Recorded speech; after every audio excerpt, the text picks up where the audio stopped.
Good evening, everyone, and welcome to another Business of Aesthetics expert panel. I'm Angie, and I'll be your moderator for today's discussion. Thank you so much for taking the time to join us. Now, today's topic is one that impacts almost every aesthetic practice. Practices invest a great deal of time, effort, and resources. After someone reaches out, often determines whether they become a loyal patient or quietly move on to another practice. So, throughout today's discussion, we'll explore how practices can create exceptional first impressions, strengthen patient trust, improve inquiry conversion, and build systems that support long term growth. Whether you're a practice owner, manager, provider, or part of the front desk team, we hope you'll leave with practical ideas you can take back to your practice and start implementing right away. Before we begin, just a few housekeeping notes for you. Today's session is being recorded, so if you'd like to revisit the discussion or share it with your team, the replay will be available afterward.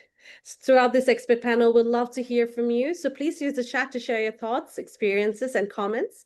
If you have questions for our panelists, please submit them using the Q&A feature. We'll answer as many as we can to at the end of today's session. We encourage you to be a part of this conversation. So if something resonates with you, let us know in the chat. We love seeing your insights and hearing about your experiences.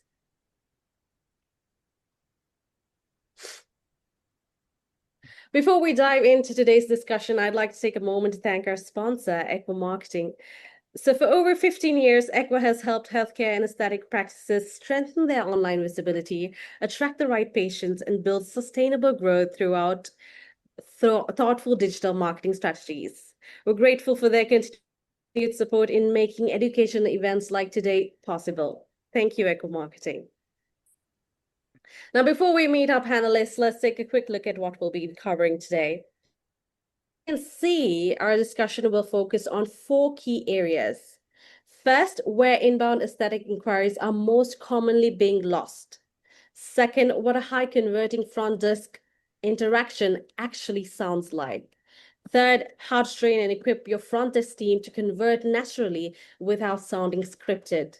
And finally, how to measure and continuously improve front desk conversation over time.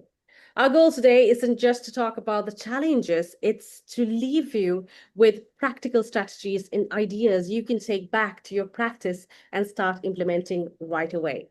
With that in mind, let's meet the experts who will be guiding us through today's conversation.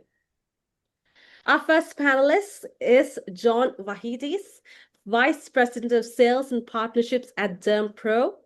John has spent more than 12 years helping aesthetic practices improve inquiry conversion, patient retention, and operational performance. Having worked with more than 1,500 practices, he brings a wealth of experience in identifying where opportunities are being lost and how practices can improve their systems for sustainable growth. John, welcome. It's wonderful to have you with us. Honored to be here. Thank you very much. Hello, everybody. All right. Joining John is Sydney Barr, Vice President of Accounts and Brand at Aesthetic Altitude. Sydney has partnered with more than 120 practices across the United States, Canada, and the United Kingdom, helping them strengthen patient experience, improve communication, and build brands that foster lasting trust and loyalty. Sydney, thank you so much for being here. We're excited to have you with us. Thank you for inviting me. Well, I think we have the perfect combination of expertise for today's conversation. John brings the operational and systems perspective, while Sydney helps us understand the human side of the patient journey. With that, let's jump into the discussion. Sydney, I'd love to start with you. Let's start right at the beginning of the patient journey. So every inquiry represents someone who's already taken the first step. They've decided to reach out. So that first conversation can either build confidence or create hesitation. So, Sydney, when a new patient reaches out, what should that first front desk interaction feel like if the practice wants to build trust and move the person toward a consultation without sounding too salesy? I believe it should feel less like a phone call to a medical office and more like reaching out to a knowledgeable friend who just happens to work there. The key to not sounding salesy is really leading with curiosity The front desk should be learning about the patient from the very first exchange and not waiting for the patient to drive the conversation. Great opening questions can be, have you had this treatment? Have you had any medical aesthetic treatments before? What outcomes are you hoping for? Just when a patient feels genuinely heard in that first interaction, that builds trust, and that really kind of sets up the invitation for them to even want to schedule a consultation. What do the very best front desk teams do differently in those first few minutes? They're not just answering the questions that the kind of the patient or the patient is throwing at them. They really take control of the conversation, and the person who is leading the conversation and asking questions is really kind of directing them. So you should always be, like I said, asking questions, leading that conversation, and really get to know your patient and their goals, and not just trying to kind of answer their questions and then just pushing and asking to schedule a consult over and over and over again. If you don't mind, Sydney, could you kind of walk us through what that conversation might actually sound like? Yeah. So if somebody calls and wants to just ask for a specific price on something, you can say things like, every patient's facial anatomy and goals are different. And so unfortunately, like I cannot give you an exact price or an exact treatment plan right now. And then, like I said, asking the questions, have you ever had this treatment before? What are the goals? What did you like about it if you did have it? And then building trust. So really kind of credentialing your provider, saying, our provider has this many years of experience doing this treatment. And the first step to a great result is mapping out your exact treatment plan, and that begins with a consultation. Mhm. John, I'd love to get your perspective as well. Now, Sydney's talked about building trust from the patient experience side. So, from an operational standpoint, how much does that very first interaction influence whether someone ultimately books? I mean, trust is our number one commodity with our constituents, whether it's a partner or a patient. It's going to be the gateway to continuing the conversation and getting them in the door. So, somebody that's calm on the phone, like Sydney said, not too salesy, but they are consultative and they're inquiring. I think that's a great approach. I would totally concur with what you had to say. Yeah. John, now, I think every practice owner has probably wondered at some point. We're getting inquiries. So why aren't more of them becoming patients? So where do you most often see inbound aesthetic inquiries disappear? Missed calls, slow Mm. follow-up, weak handoff, no CRM tracking, or something else? Yeah, it's rarely one issue. It's typically like an operating system issue, not necessarily a front desk associate problem. Front desk associate does need to be trained. They need to be Mhm. articulate, but leads are coming from everywhere, right? They're getting phone calls, they're getting website forms, they're getting texts if they have a text system with their patients. They've got Facebook, Instagram, email. It's a lot. And without a CRM, every conversation lives in a different system, right? And that's where you start to have leaks. You start to have missed follow-ups, slow follow-ups. And if you have multiple coordinators, some follow up differently than others, and that creates inconsistent patient experiences. In my opinion, great systems in combination with great employees, you got to have both. You can't just have one or the other. It's not technology over the employee or vice versa. You really need to embrace both, training your staff and having the right systems in place. I mean, I can't imagine operating without a CRM in my business, and I meet doctors all the time that don't have a CRM in place, and it just blows my mind. Like, how are you managing this? I guarantee you've got leaks that you don't even know about. So consistency beats, individual heroics every time. You've got to have a system in place and you've got to train your staff for the psychology side of dealing with the patients, but you also need to train your staff on how to maximize the technology that the practice has invested in. It's not just another tool. If you use it right, it's a tool that can make you more efficient so you can focus on the patient experience, right? Yeah. I'm really curious, John. If you walked into a practice tomorrow, all right, Mhm. what would be the first thing you'd look at to identify where opportunities are being lost? It could be just the internal marketing within the practice. Are they doing a good job promoting the services they have, whether it's a television, a pop-up banner, a QR code for a special? There's a lot of opportunities to engage with patients besides verbal communication. And so having those opportunities kind of strategically placed in the right areas can make a big difference. And sometimes it's the patient waiting room. There's a lot of opportunities where you can, you know, help elevate that practice experience and awareness to what they offer. Sometimes patients be like, I didn't know you offered this laser. It's like been emailing you for 3 years, like, but they don't check their emails or whatever. So having that, opportunity throughout the practice is a good way to bring awareness to it.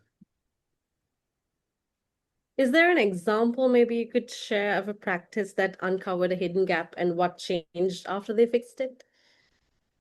Somebody that had a hidden gap. Front desk timeline, right? Like speed to lead, all of that stuff really matters, right? If you've got a hole in your boat, you got to fix that first before you just keep focusing on getting more leads in the practice, right? So, sorry. Yeah. No, that's fine. That perfectly answers the question. Sydney, I'd like to come back to you. I think this is something many teams struggle with. They genuinely want to help patients, but sometimes they stop short of actually guiding them toward the next step. So some teams answer questions politely, but still don't guide the patient toward booking. So what is the difference between being helpful and actually leading the conversation? So you really leading the conversation, like I said, is going to be asking those questions to your patients and really getting to understand kind of what they're after, because somebody can call about one treatment that they saw on TikTok or from an influencer, but it's not really going to treat their concerns. So just asking them questions. But I also think it's really important to um, just understand that 9 out of 10 times the person answering the phone or responding to emails is not a clinician. So it all comes back to booking that consultation and getting those patients in there for that consultation.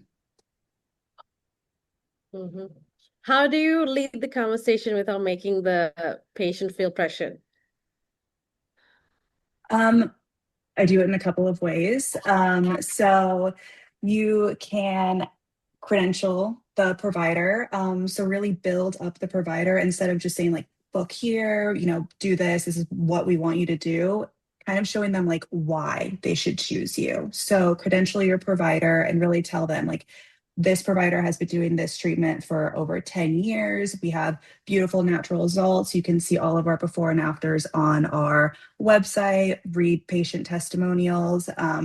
But really, I am not a clinician. I cannot diagnose you or treat you over this phone call. I highly recommend that you book a time to see our provider. This provider has date 1 and date 2 available, and don't ask them, do you want to come in? Give them options right away so they cannot just kind of say, oh, I'll think about it. I'll talk to my husband, whatever. We really want to kind of take all of the decisions that they have to make and make them for them and walk them through them. That's amazing. All right, John, we often hear the saying, what gets measured gets managed. So, but when it comes to front desk performance, many owners still rely on instinct rather than actual data. So if an owner wants to know whether the front desk is converting well, what numbers should they look at every week instead of relying on gut feeling? Yeah, I think they need to understand and ask themselves the question, where does my patient journey break down within practice? That's a key question. They need to understand the process, because if they don't understand the process, they're not going to be able to fix it. So, in my opinion, there's a handful of KPIs that really matter for tracking leads to conversion. So, total number of inbound inquiries in any given time period, whether it's a week or month, however you want to measure it. Then you've got response time. Is it a minute, or is it live? Is it 5 minutes? Is it an hour? There's a lot of metrics around speed to lead, and how that opportunity will significantly drop after that 5 minute window. So that's really the golden window. You want to try to catch them. And I would say the next window would be within an hour, but you start following up with a cash pay patient after that. you're going to start seeing your leads not convert as well.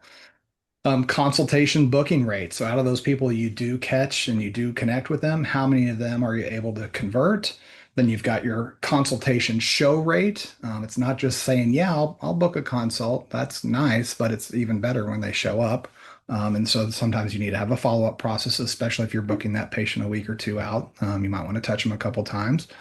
Treatment conversion rate, how many people that you consult are actually getting the treatment, and then what is that revenue per patient per inquiry for that first time patient. And then over time you want to track like lifetime value and things like that. But great employees cannot overcome broken systems. You need to have great employees and you need to have great systems, and frankly you cannot improve what you don't measure. So you gotta start somewhere and start measuring some activity. Have a baseline. Then from there you can improve with someone like Sydney or someone else to help you. How often do you think practices should review these metrics as a team? That's a great question. I would say in the beginning, as you're building this as a new muscle memory, probably weekly. And then over time, maybe it's a little bit different. I know some people do daily stand-ups. How did we do yesterday and things like that. But um, there's times for measurement conversations and then there's time for whirlwind chaos conversations. And sometimes people like to bring the whirlwind into the measurement, especially if they're the ones dropping the ball. They're going to try to distract that conversation. So you want to make sure that you focus on the metrics. How did we do? Where are we at? Are we getting better? Are we getting worse? And then you can have the other time for the whirlwind conversation. Yeah, definitely. I really love that perspective because I think numbers tell us what's happening. But I believe conversations help us understand why it's happening as well. So both are really equally important. Sydney, I'd love to bring you into this as well. Do those numbers usually reflect what you're seeing from the patient experience side, or are there things data alone can't tell us? I think data is going to tell you everything that you need to know, but I also think you all should be measuring it very closely. And it also, like, I've been in practices that I've been going for 10 plus years, but their back ends of their EMRs and their CRMs are so jumbled. Like, I don't even know what I'm looking at just because of how they have things categorized. So I would just say, like, make sure everything that you do is very intentional in the way that you set it up. Don't just set up like one-off treatments. Don't, categorize patients and create all these different audiences if you don't really have like intent on how to use them and how you want to measure what you're setting aside. Like, definitely make systems foundational, like that you can build on. Don't just put them together haphazardly. Can I piggyback on that? Yeah. So, as unlike a medical dermatology clinic, they've got ICD-10 codes and everything's pretty standardized. But in the cash pay business, when you're entering things into a PMS system, it's free text. So you can have Botox for employees, Botox for winter special, Yep. whatever. And it can get kind of crazy, like the amount of SKUs you're tracking and all of this kind of stuff. And sometimes people aren't intentionally either. Like, they just put laser treatment, but they don't define it if it's a hair removal or skin resurfacing or whatever. And so you want to make sure that if you want to know, all right, our average hair removal patient does 6 treatments. Well, you're not going to know that if you just call every laser appointment laser, right? You have to distinguish that in your PMS and be intentional, like Sydney was saying, be thoughtful into that. And then as you're entering that in the PMS, set standards for your staff. You might want to create a spreadsheet first before you ever build a PMS and say, here's the codes we're using, everybody. Do not deviate from this. Right. And then if somebody wants to add a new code, it has to go through administrative approval for some other type of free text. But that way you put some standards in place, kind of like the ICD-10 for dermatology. Exactly. Because it's crazy when we go look at data inside people's PMS with what we do. The amount of junk that's in there is insane. What we see on a regular basis from well-established practices that have good intent, but they didn't have a thought process when they first set up that PMS years ago. So it'll bite you later if you don't put that into practice now. That's great insight, John. Thank you so much for that. So we've talked about creating a great first impression, measuring success, but sometimes it's not the big mistakes that cost practices opportunities. It's the little things we say or do without even realizing it. Sydney, I'd like to bring you into this. What are the phrases, tones, or habits that unintentionally weaken trust during the inquiry stage, even when the team means well? I don't even know if it's full phrases, but just small swaps and things that our providers and our front desk say can have a lasting impact on patients. For example, saying things like deal or special or discount, like immediately signal commodity and not like curated care.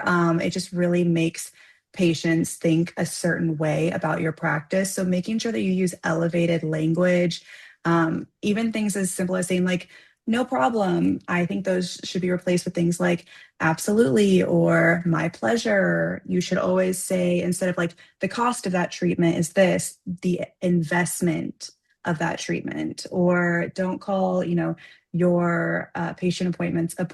Those should be visits or experiences. It's all about the words that you say, and just really kind of reflecting on the overall experience, even before a patient ever calls, like just using those on your website and your social media and all your marketing materials, and really training your staff to not say some of those like triggering words. Yeah, that Mm-hmm. cost of investment, that's a big one. Hmm. That's what I was thinking. Yes, definitely. When coaching practices, what's one communication habit that's surprisingly easy to fix but makes a big impact? Honestly, it's just the way that they even just answer the phone. Having like a curated way that you answer the phone. Thank you for calling X Practice. This is Sydney. How can I make your day shine? Or something like that. Like just having a really kind of nice way to greet patients will kind of catch them off guard. And it won't be something that's like the regular, like whenever you call like your kid's pediatrician office or something, like you want it to all have an experience. Hello, hold please, click. Exactly. You don't want that. Don't do that. Not aesthetics.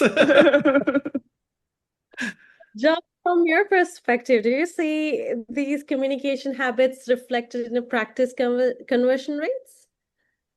I mean, yeah, I mean, how you answer the phone is going to determine how many consults you get. It goes back to understanding those key metrics. And if you don't do certain things well, it's going to have a ripple effect all the way down to your revenue down the line. So, and it's not just that you're trying to get them in for that first visit. Yes, that's your goal when they're inquiring, but you're also thinking long term. I want this patient to be 5 years, 10 years at our practice. And that first impression can make a huge difference. I mean, first impressions matter to just about everybody. So, yeah, make it wow them. For That sure. language you did, Sydney, there, that was perfect. I'd be like, yeah, get in. Thank you. John, is this something owners often underestimate because it's difficult to measure? Can you say that again? Is this something owners often underestimate because it's difficult to measure sometimes? Yeah, I mean, there's some of the softer things are a little bit harder to measure, but they're still important, right? You've got metrics, but then you've got psychology, right? And you kind of want to understand the psychology of the buyer and what they're looking for, and then tap into those things. And just those little things like it's a pleasure instead of no problem, like all of those little things add up and they start to compound. But I'm focused more on the hard data and those kind of metrics more so than the front desk conversations. I would leave that to Sydney, but happy to chime in with some thoughts. That's some great insight. All right, we will take a little bit of a break from the main discussion. I really do have to thank you both. I think that's been a really insightful first half of the discussion. One thing that's become clear is that attracting inquiries is only part of the equation. The real opportunities lies in how practices respond, build trust, and guide patients through their journey. That leads perfectly perfectly into something we'd like to briefly share from today's sponsor. So, throughout today's discussion, we've talked about attracting the right patients, responding effectively, building trust, and creating systems that support growth. So, the reality is that every practice is different. Some practices need more visibility, others are generating plenty of inquiries, but losing patients during follow up. Some have strong teams but aren't measuring what's happening behind the scenes. So rather than guessing where the opportunities might be, Echo Marketing is offering every practice owner at today's session a complimentary practice growth strategy meeting valued at $900. Now, this isn't a sales presentation, it's an opportunity to take a closer look at your practice, understand where your biggest opportunities might be, and receive practical recommendations tailored to your goals. So whether you're looking to improve your online visibility, strengthen your patient journey, or simply understand where inquiries may be slipping through the cracks, it's a valuable conversation to have. Our support team will share the booking link in the chat, and you'll also see the QR code on your screen. So if today's discussion has made you think, I wonder how this applies to my own practice, I really do encourage you to take advantage of this opportunity. I will give you a minute to scan the QR code.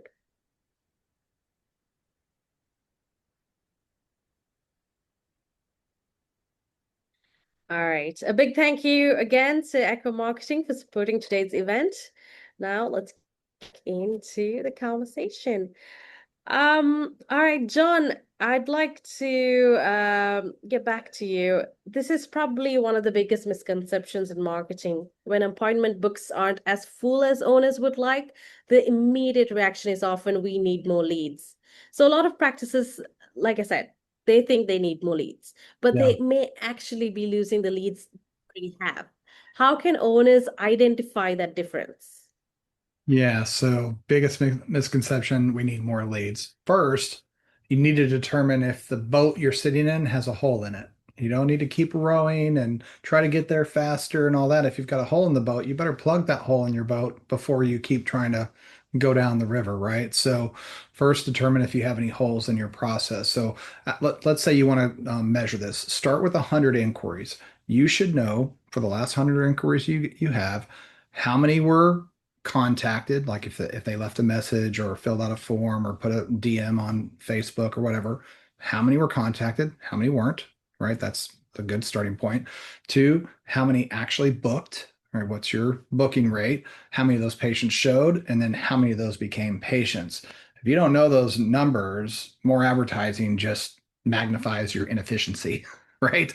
I'd much rather improve my conversion rate from 18% to 28% then go double my ad spend, right? Doubling your ad spend isn't going to help you with a problem inside your practice. You need to fix the funnel before you fill the funnel. Bain has a metric out there. Bain and Company said increasing customer retention by 5% can increase profit by 25%. It's a pretty significant thing.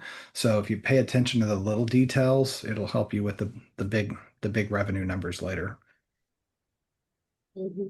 I'd really like to stay in this conversation for a little bit because I think a lot of practice owners attending today might be really curious about this topic. Can you think of an example, John, where improving the conversion process had a bigger impact than increasing marketing spend? I mean, yeah, I mean, just take answering the phones for a minute. If you can get to that 5 minute window from an hour timeline, maybe you make some adjustments operationally, you take something off somebody's, plate of what they have to do every day, and you let them focus on the phones. If you have a lot of phones being generated from great marketing, well, then you want to make sure that you address that issue. Because if you have a lot of leads and you've got 45-minute response times or 2 hours or whatever, you're just spending money on marketing to get leads in the door, but you're not necessarily turning that into revenue. So I would start with that first level of conversion. Then once you get that down, okay, how many of those people that they're talking to on the phone are they getting to a consult, right? And then you've got the people doing the consults, turning those into treatments. So you've got a couple little areas of levers you can pull as a business owner and say, where should I focus to increase my revenue from that first time patient? And then after that, then you're going to shift to, patient experience and follow up and turn that first patient that you acquired And then when you increase your lifetime value because they keep coming back, they keep buying more, you're cross-selling them from toxin to fillers, they're buying skincare, you're upselling lasers. Well, your cost to acquire that customer is only one time. All right, customer acquisition cost. So if you can increase that lifetime value through a great patient experience from the very first call all the way through their 10th treatment, well, that's how you're going to become way more profitable because over time, as you build a healthy practice, the majority of your revenue should be coming from retention. And I used to work in the agency space for a long time. I'm not against patient acquisition. I think that's key. I know that's what Equa does, right? But a lot of people leave so much money on the table through that retention effort, and they need to do both, right? It's two main levers you can focus on: patient acquisition and focusing on those costs and controlling those controllables within the practice. And then, all right, let's get more revenue from those patients and keep them loyal and get referrals and all of that. Maybe the simple exercise that practice owners could do to review this week to, better understand what's happening.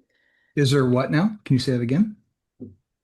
Exercise or report owners can review this week to better understand what's happening? Is there an exercise they can do? I would say, starting with that analysis of those 100 patients, right? Start there to understand where the breakdown is. And if you see numbers you don't like, oh my God, I paid to acquire 100 patients and I've only got 20 of them coming in, or whatever that conversion rate is, then see if you can improve that from 20 to 25%. It doesn't sound like a lot, but do that over 12 months, over five, and then 5 years. That little bump is going to have a massive impact on your revenue, especially when those patients are retained and they keep coming back and keep coming back. Those little percentage metrics can make a massive difference in revenue over time.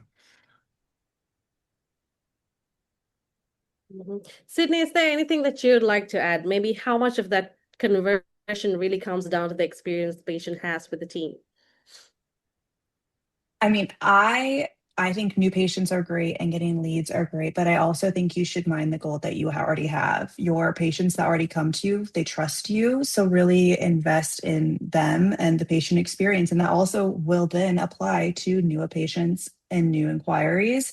An exercise that you can do to just see how your patient experience is going is owners of a clinic, if you have a family friend or somebody that hasn't ever been in yet, have them secret shop your practice, have them make an appointment and go through the whole process and just see how it measures up, the things that your providers say to them.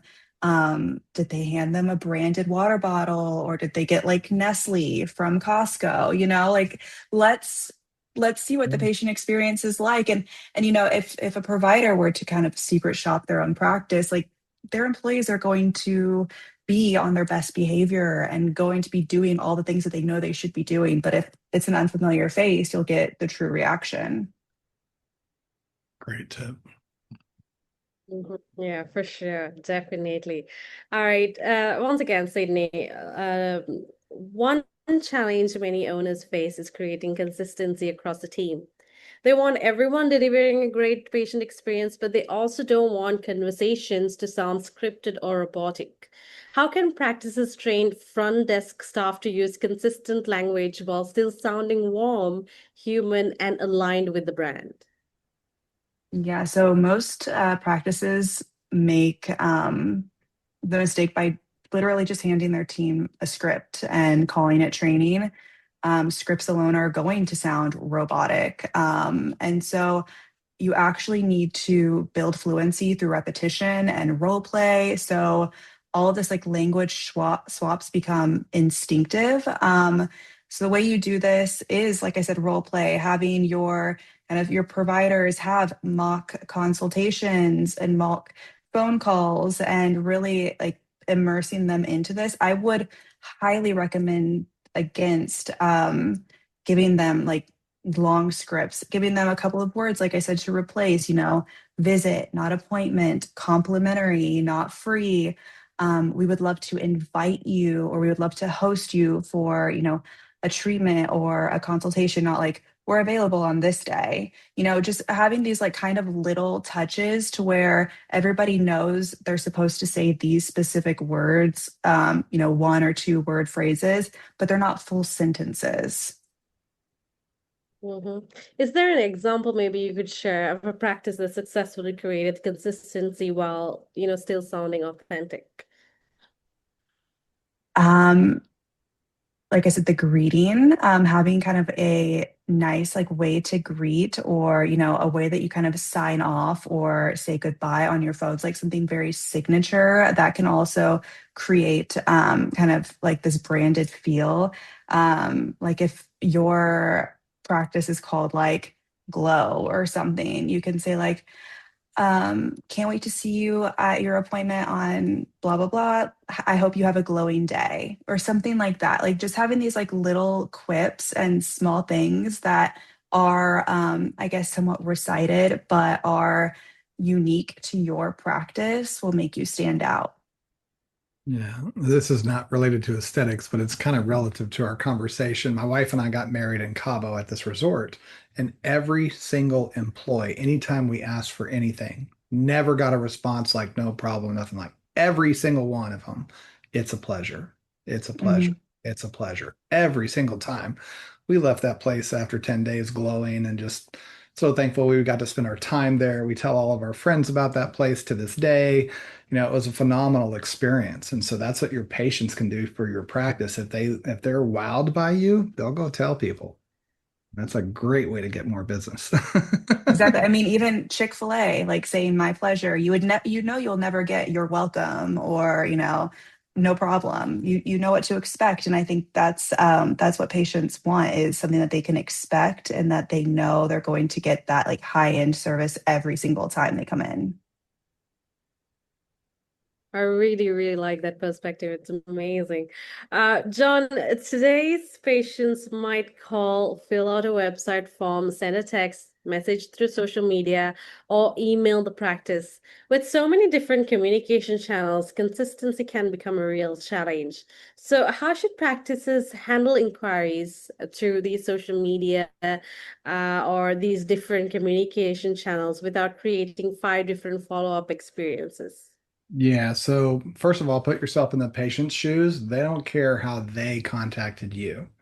They care how quickly, how consistently, and how pleasantly your team responds, right? Every inquiry should feed into the CRM. And then you have a unified inbox for your calls, your text, your website forms, Facebook, Instagram, email. So when different employees are looking at that patient record, they can see all that communication in there. It's one conversation history, it's one patient record, and you've got a great follow-up process built into that system. The channel changes from one patient to the next, but the experience shouldn't. The experience should be consistent across the board. And when you build that, that becomes your brand. This brand is consistently pleasant. It's a joyful experience. I feel glowing when I leave, all of those little things. So consistency is part of your brand. And you want to If brand. someone watching today feels overwhelmed, Go ahead. yeah, if someone's watching today overwhelmed by managing all these channels, what's one practical thing they could make fast?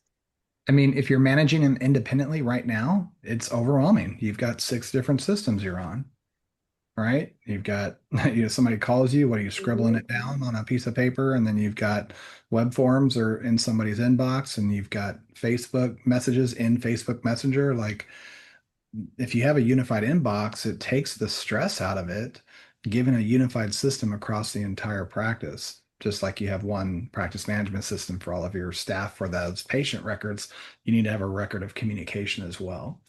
And you can also track opportunities in there. If you have somebody that maybe didn't complete a full treatment package and skin resurfacing is next on their list, great. You can add them to a funnel for education and things like that. But that unified system relieves a lot of the stress. Yes, it might be something new to learn at first, but over time, you're going to be grateful and wonder why you didn't buy a CRM 5 years ago. Right. It still just blows my mind when I meet people that are not using a CRM. They're not that expensive, and what you get from it is night and day difference in your business. Yeah. Sydney, I'd like to bring you into the conversation as well. From the patient's perspective, does it matter which channel they use, or are they simply looking for a consistent experience? I don't think the patient should dictate the way that you want to be communicated with. So I would focus on 2 to 3 ways of communication that you all would ideally have a patient contact you and really focus on those. I don't want you running like Google ads that go to a certain form and then meta ads going to a different form. And then you have text coming in and you have DMs and you have phone calls and you have emails. Like pick 2 or 3 that are the easiest for your team to manage and really focus on those. Drive all of your ad efforts to those contact methods. All of your call to actions on all of your social posts go to one of those ways. That way you all can easily manage it. Even if you do have a CRM, it can be overwhelming setting it up. So just focusing on those, 2 or 3 ways that you want to be communicated with, and you can always add them in later. Yeah. Mhm. And ideally, if you do get a CRM, have somebody help you set it up. Don't try to do it on your own if you're not tech savvy, right? Agreed. If you're used to phone calls and fax machines, let somebody help you with the setup. Yeah, for sure. Sydney, price questions come up early in aesthetic inquiries. How should the front desk respond without immediately discounting or shutting the patient down? I mean, honestly, just face the elephant in the room. Like we know budget is an important factor when considering a treatment. That is exactly why we invite every new patient to a consultation. So you walk away with the most accurate plan and investment for your specific goals. So just having those conversations, like literally just have the conversation. You guys don't need to be scared about talking about price with your patients. They're going to have to pay at some point. So just talk about it. If they call asking like, how much are your tox units? Say, don't just say like $10 a unit. They don't need to know that. You say like our toxing price starts at X, or most of our patients invest between X and Y for that treatment. Like don't ever give exact ones, because again, we want to lead back to the consultation. And also whoever is answering the phone is probably not a clinician and should probably not be diagnosing anyways over the phone. Even if they are a clinician, they shouldn't be doing that. But yeah, it should just talk about it, but talk about it in a way that doesn't scare your patient. Don't tell them, oh, you want that laser? It's going to be $2,500. No, tell them like maybe you don't even need that. Maybe that's not the treatment that you need. You should definitely come in for a consultation and speak to our provider, and they can give you an accurate treatment plan for your goals. Hey, Sydney, Mhm. can I ask you a question that's not part of this, but it kind of piggybacks on this?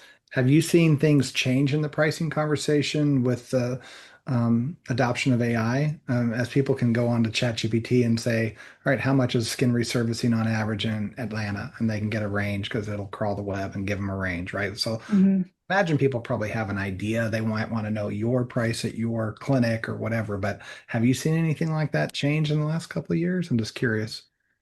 No, I haven't, but I would say like skin resurfacing is a very broad term. So that's Mhm. whenever educating your patient comes in, like telling them we have, this laser, it's the newest laser on the market, triple wavelength laser, like Yeah. who cares? But you need to educate them about why your treatments are, top of the line. Justify your pricing by telling them about all of this like state of the art equipment.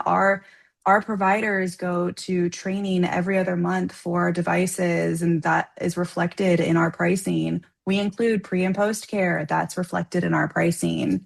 So all of those things also do factor in. That's great. That's really good. Thanks. Yeah, definitely. Definitely. Such great insight. John, do you see pricing conversations impacting conversion rates? Is there a point where practices unintentionally lose patients simply because of how those conversations are handled? I mean, unless you're just way above everybody else, it's going to impact your conversion rates. But I mean, if you're in the industry average in your market and you have the ability to talk about the lasers and you educate and like she was saying, like Sydney was saying about pre and post cares included all that. I mean, I think all of that's going to be great way to get them in. At some point, they're going to have to get past, they want to know the price on the phone. And if they are calling you, they're already interested, right? So it's not like you can't be a little salesy. They're calling you for a reason. They were referred by a friend. You had a beautiful website. There's something that brought them to you. So don't be afraid to ask them to come in. We'll be happy to visit with you. Um, and get them in the door, because that's when you can build that trust, build that relationship, and that shows their commitment. When they show up at that appointment, okay, we're not going to be afraid to talk about price now, right? They're already there. Mhm. Yeah. So John, you were talking about AI earlier. So let me ask you this question. What role should CRM, PMS, and automation play in follow-up, and where should human judgment still take over? Yeah, great question. I think technology should handle everything that's repetitive and mundane that technology is designed to deal with. Humans should handle everything that's emotional and anything that needs a custom response related to a treatment plan or a medical procedure. So your automation should answer people quickly, acknowledge their inquiries, send educational information, remind patients, re-engage patients, notify the staff, document every interaction. That's where your automations can come in to take things off your plate so you can now focus on the patient experience. People within the practice, they should be building trust, answering questions and overcoming objections, recommending treatments, creating relationships, and then know when somebody needs empathy versus a text message, right? They bring the human element into it. So there's a balance between leveraging technology, but also still being human, right? So technology should make your people better. It doesn't replace them. And I think that's the fear that some practices Mhm. have. It's like, oh my gosh, if I bring in this automation technology, my girl at the front desk, Sarah, is thinking I'm going to get rid of her. No, you're going to free Sarah up so that she can focus on the patient experience and handle those calls in a timely manner, or do what she needs to do and wow people when they walk in. So it's understanding when to use technology and then when to implement the human element. I think that's the balance that people need to understand. I think you need both today, especially if you want to do a lot of volume. So. Mhm. Yeah, for sure. Speaking of front desk teams, where do you think can really help front desk teams? Where can technology help front desk teams? Is that what you said? Where do you think AI can help the front desk team? It can mine data across spreadsheets. It can help create content. There's a lot of things you can do. It doesn't have to be like, if you're leveraging AI for content, for example, don't just copy and paste it. Like, add the human element into it. Maybe it gives you a framework and then you go and put your spin and your brand into it. But the other good thing is if you're working with AI, it can learn your tone, it can learn your voice. So there are some benefits to that. But mining data, great way to do that. If you're a doctor and you've got 50 different vendors doing different things, you can have AI, analyze your contracts for you and to have it look out for things for you. So there's a lot of good ways to do that. If you're preparing to sell a practice, you can get your financials together and have it read documents across multiple documents and find patterns. There's a lot of ways to leverage AI within the practice. All right, that's amazing. Thank you so much, John. All right, now let's move on to the Q&A session. So I'd really like to thank our panelists for such a great discussion. We've covered a lot today, from first impressions and communications to systems, technology, and all of that. So we'd love to hear from all of you. If there's a challenge you're facing in your own practice, this is your opportunity to ask our panelists. So if you've got a question, make sure to submit your questions to the Q&A, and we'll answer as many as time allows. Right now, we've got two questions that we have from our audience. Let's see. Julie has asked, with WeForm and QR codes being used more frequently, tend to have leads fill out.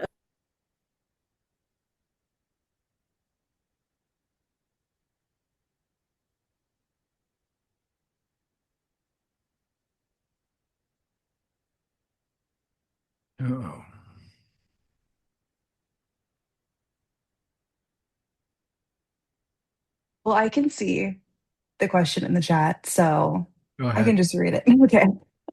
With WeForm and QR codes being used more frequently, we tend to have leads fill out a form and we reach out to them. This has caused a lot of voicemails or unable to reach. Is there any data around using these quick links versus encouraging a direct phone call in regards to converted leads? I mean, most patients are filling out forms and inquiring late at night when after they put their kids to bed, all of those things. So they're not going to be able to call you right then. Also, it depends on how you're gathering these leads. Are you running ads? Are they just getting these from like inquiry forms on your Instagram? That's a follow-up question I have for you, because if they're for ads, you could just be kind of reaching the wrong people. We see a lot of kind of like spam people fill out forms, and bots fill out forms, and then they don't ever convert because they're not real patients or they're not in your area. So just really kind of getting those ads fine tuned as well. Yeah, I think I read a stat recently that said over half the traffic on the internet is bots these days. Mhm. So yeah, ad clicks have been going up for years because of that. Um, All right, that's amazing. We've got another question from our audience. Let me see. On our Q&A. So how do you credential a brand new provider without much experience is the next question we've got. Maybe John, we could go with you again. I'm gonna defer to Sydney on that. Um, Not my expertise. Thank you. well, if they're going to a practice that has experienced providers, one of the ways that we recommend immediately credentialing them is having them do a treatment on the main provider or the owner, showing that like the owner of this med spa who has been doing this for 10, 20 years trusts this patient or this provider to do their talks. Like, you guys should trust them. Like, I'll let them talk to my face. You guys should trust them to talk to yours. That's the easiest one. Also, I don't recommend like running welcome specials or anything like that for them. Instead, it could be like a value add. So they get like a complimentary product, or if they're coming in for talks, they get a lip flip on the house, or complimentary with their treatment, versus just like saying like 10% off of all of Sheila's new patients. Yeah, I really like bundling and adding value and throwing, skincare is part of the package or whatever you're doing. But there's a way to save people money without calling it a discount. And Exactly. bundling and custom treatments, I think, are the best way to do that. I've seen really successful practices that do that very, very well. Don't discount Agreed. at all. All right, thank you so much for your questions. Let's move on. Before we move into our final question of the evening, just a quick reminder, if today's discussion has made you think about opportunities within your own practice, don't forget that Equal Marketing is offering a complimentary exclusively for practice owners. So our support team has shared the booking link in the chat already. So if you'd like to take advantage of it, be sure to save the link before we finish. So you can also scan the QR code that is on the screen while you're at it. As we come to the end of today's discussion, I'd love to finish with something we ask all of our panelists. Imagine someone who attends today's panels, implements just one thing they learned from this discussion. What's the one lesson you'd hope they remember? Sydney, let's start with you maybe, and then John, we'd end with you. I would choose the simplest one, which are language swaps. I think those are very, very simple to implement and very easy to remember. So, complimentary instead of free, visit instead of appointment, instead of a special or discount, you can say preferred pricing. All of those are very kind of just changes the whole feel of the conversation, and they're very easy to implement right away. Mhm. John, over to you. I think kind of a combination of two things. One is that secret shopper thing that Sydney recommended. I strongly recommend that because you're going to understand what the patient's experiencing if you've never done that. And you might ask yourself, would I spend $5,000 here? If the answer is no, you need to fix that really quick, right? And then number two is understand your last 100 leads. What's going on? How many are contacted? How many are booked? How many showed? How many became patients? If you can't measure it and you're not measuring it, you're never going to fix it. So you got to start somewhere with a baseline. Don't be afraid of your number. It doesn't matter if it's bad now. Let's improve it later. Quit looking backwards and start looking forward of where you want to go, and then drive that into your practice. And it needs to become part of your operation, needs to become part of your maybe weekly staff meetings, and you talk about your metrics, and you need to hold people accountable. Leadership's part of this, and some people are too nice being friends to their employees. Then sometimes they need to lead them and reprimanding and things like that. It's not fun, but at the end of the day, this isn't a charity. This is a business. So let's run it like a business. All right, thank you both. Those are wonderful insights and perfect way to wrap up today's conversation. I'd like to extend a huge our panelists, John and Sydney, for sharing your expertise and practical advice with us today. I'd also like to thank ECMO Marketing for sponsoring today's event and helping make these educational discussions possible. And finally, thank you to everyone who joined us live, participated in the chat, and submitted questions. We truly appreciate you spending part of your day with us. As you exit today's panel, a brief feedback survey will appear on your screen. We'd really appreciate if you could take a minute to complete it, because your feedback helps us continue creating educational events that are valuable and relevant to you. On behalf of Business of Aesthetics, thank you again for joining us. I'm Angie, and we look forward to seeing you at our next expert panel. Have a wonderful day, everyone. Take care. Take care. Panelists, if you could wait a bit so that we could enter backstage and have a little bit of a debrief, if you don't mind. Absolutely. Sounds great. Do you have the option of entering backstage? Yes, I can do that now. Enter backstage. Okay.